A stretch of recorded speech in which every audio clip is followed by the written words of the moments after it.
I'm Bernadette Castro, and my father, Bernard Castro, invented the convertible sofa as we know it today.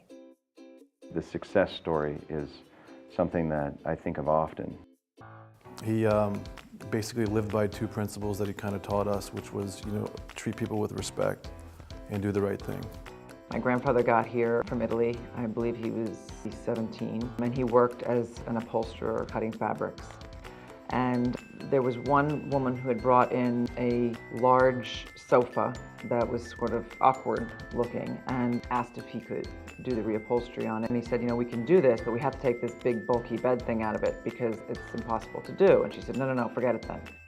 So he thought, okay, she needs the bed, she wants it to look prettier. And he started fooling around with it.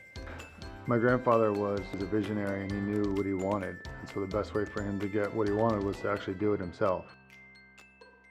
And then enter me at 4 years old. My parents came into the living room and I was asleep on the open Castro convertible. So my dad said to my mom, "That's interesting, did you open that for her?" She said, "No, I thought you opened it." And they went, "Oh my gosh, she opened it."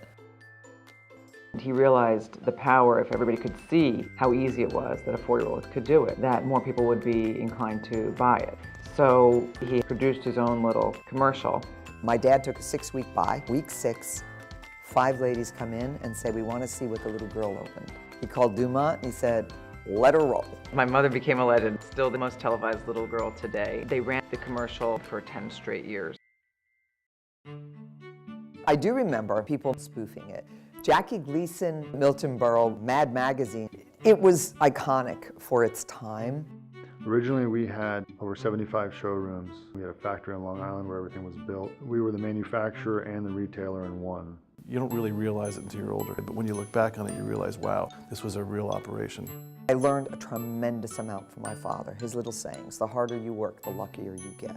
It was never about luck with him.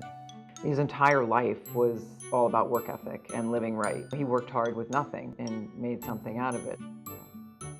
He passed away in '91.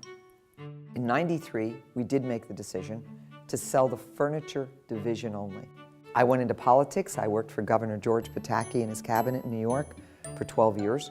So when he left, I said, okay, I got one career left. So I said, let's buy back the name.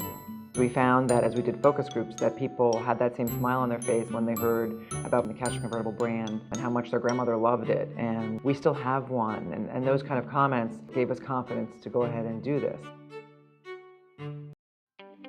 We decided to come back on with just the convertible ottoman. My grandfather developed it in the early 50s. It's an ottoman that unfolds into a single bed and it's extremely comfortable. It's kind of funny because we still have old photos of me on it. Part of the thought process was this is a time when people are looking for furniture that does more than one thing and that can be space-saving and be attractive and be good quality. The relaunch of Castro Convertibles is very exciting to me because it is a legacy and it is something that was created by my grandfather and something my mother worked very hard at. This is her way of reviving the Castro name and bringing that whole conquering of living space back. Both my parents would have been so pleased to see their great-grandchildren opening the Castro Convertible Ottoman and being a part of the marketing of the relaunch of the company. It's a great feeling.